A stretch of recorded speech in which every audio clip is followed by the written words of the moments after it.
Assalamualaikum warahmatullahi wabarakatuh. Selamat pagi anak-anak. Nah, sebelum kita memulai kegiatan pembelajaran pada pagi hari ini, alangkah lebih baiknya kita berdoa terlebih dahulu. Mari berdoa bersama.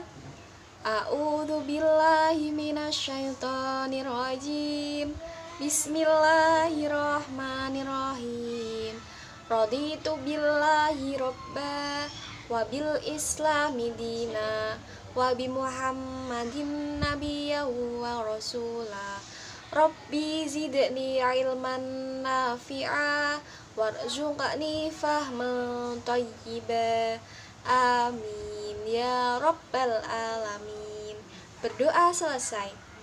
Nah, karena berhubung ini masih pada masa pandemi, pada kegiatan absensi kita lakukan dengan cara kalian berfoto dengan video ini dan kirimkan ke grup WA masing-masing dan disertakan nama dan nomor absen. Sebelum masuk ke materi pembelajaran, apakah kalian ingat materi pembelajaran yang kemarin? Iya, benar sekali. Pada materi pembelajaran yang kemarin kita membahas tentang karya 3 dimensi dan ciri-cirinya. Nah, untuk materi pembelajaran pada hari ini kita akan membahas tentang karakteristik masyarakat Indonesia dan jenis-jenis pekerjaan yang ada di Indonesia ini. Nah, sebelumnya Ibu minta untuk kalian mengamati gambar yang ada di samping ini. Dari hasil pengamatan kalian mengenai gambar di samping ini, apa sih bentuk kegiatan ekonomi yang ada pada gambar di samping?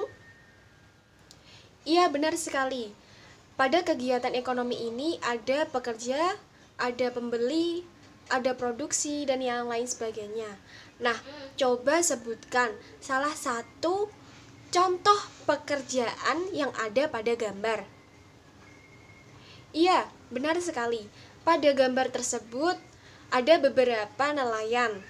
Nah, berbicara tentang nelayan, ada salah satu cerita tentang nelayan.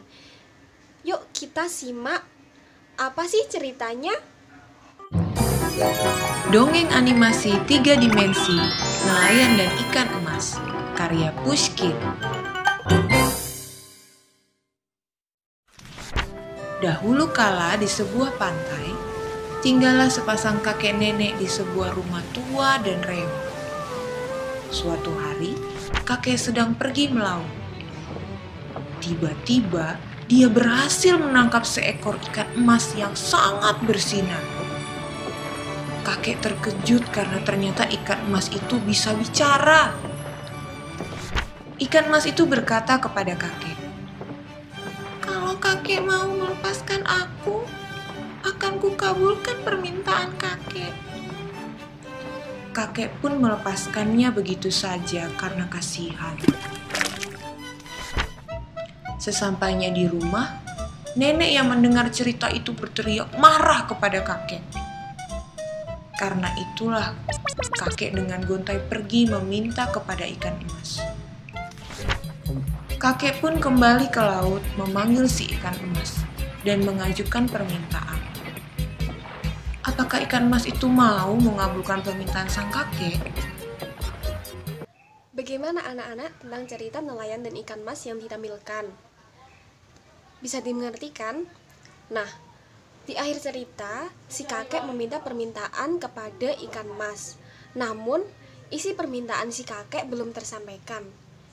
Nah, Ibu meminta kepada kalian untuk melanjutkan isi cerita atau isi permintaan yang disebutkan si kakek tadi melalui buku siswa atau buku pegangan kalian pada halaman 141 sampai 143. Pada materi yang lalu telah Ibu sampaikan, yaitu tentang tokoh utama, tokoh pembantu, tokoh antagonis, dan tokoh protagonis. Nah, dalam suatu cerita nelayan dan ikan emas tadi tentunya ada beberapa tokoh yang memiliki sifat jahat, ada yang memiliki sifat baik. Nah, sifat jahat ini dalam cerita disebut dengan sifat antagonis.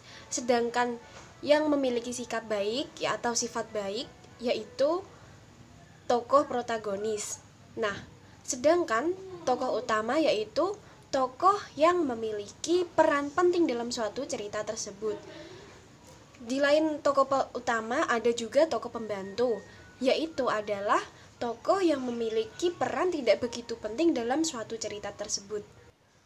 Peran atau tokoh dalam suatu cerita ini sebenarnya menggambarkan watak atau tokoh manusia di kehidupan nyatanya.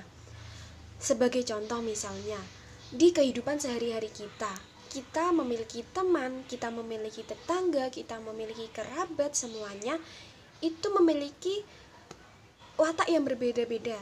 Ada yang bersifat baik, ada yang bersifat tidak baik, ada yang peduli, ada yang tidak peduli, ada yang menyenangkan, dan juga ada yang tidak menyenangkan. Nah, semua itu disebut sebagai keragaman karakteristik individu. Lalu, apa sih Bu karakteristik itu? Karakteristik adalah ciri atau karakter secara ilmiah yang sudah melekat pada diri seseorang tersebut. Nah Bu, lalu apa saja sih karakteristik yang ada pada masyarakat Indonesia ini? Karakteristik pada masyarakat Indonesia ini dibagi berbagai macam, yaitu ada karakteristik fisik, jenis kegemaran, ada pekerjaan, agama, bahasa, suku, budaya, dan lain sebagainya. Lalu Bu, bagaimana sih cara kita menghadapi perbedaan karakteristik yang ada di masyarakat Indonesia ini? Nah, jawabannya, kita sebagai warga negara yang baik, kita harus saling menghormati satu sama lain perbedaan karakteristik antar masyarakat. Nah, dari kalian menghormati tadi, kalian memiliki berbagai macam manfaat. Di antaranya, kalian bisa hidup rukun, kalian bisa bertoleransi, bisa saling tolong-menolong, bisa belajar bersosialisasi, kalian dapat saling melengkapi satu sama lain. Selain memiliki keragaman karakteristik individu tadi, Indonesia juga memiliki ragam pekerjaan.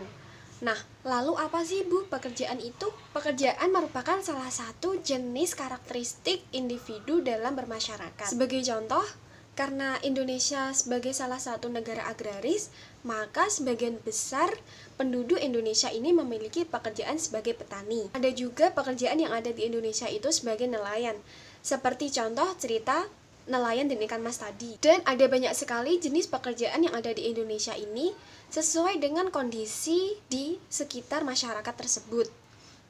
Pekerjaan juga merupakan salah satu bentuk kegiatan ekonomi. Lalu, kalian ingat nggak sih apa itu kegiatan ekonomi? Kegiatan ekonomi adalah semua pekerjaan yang dilakukan manusia untuk atau guna memenuhi kehidupan sehari-harinya. Pada dasarnya, pekerjaan itu dibagi menjadi dua. Untuk yang pertama yaitu pekerjaan yang menghasilkan barang, dan yang kedua yaitu pekerjaan yang menghasilkan jasa. Bu, lalu apa sih pekerjaan yang menghasilkan barang itu? Kami kok nggak tahu? Nah, pekerjaan yang menghasilkan barang ini yaitu pekerjaan yang menghasilkan barang yang nantinya akan digunakan oleh seseorang atau kebanyakan orang. Sebagai contoh yaitu petani. Petani menanam bibit-bibit padi, jagung, dan yang lainnya. Nah, jika padi dan jagung nantinya bertumbuh besar, itu yang dinamakan penghasil barang, karena hasilnya kita bisa nikmati. Nah, untuk penghasil jasa ini yaitu pekerjaan yang bukan menghasilkan barang, namun hasil pekerjaannya kita bisa rasakan dan kita bisa nikmati. Sebagai contohnya yaitu seorang guru, dokter, polisi, dan lain sebagainya. Kita sudahi dulu ya materi pembelajaran pada hari ini. Nah, yang dapat kita simpulkan yaitu walaupun Indonesia memiliki banyak sekali ragam karakteristik individu, namun kita harus tetap saling menghormati, saling menyayangi, dan satu sama lain. Nah, salah satu bentuk atau salah satu jenis karakteristik di Indonesia ini yaitu ada pekerjaan. Pekerjaan memiliki dua jenis, yaitu ada pekerjaan yang menghasilkan barang dan pekerjaan yang menghasilkan jasa.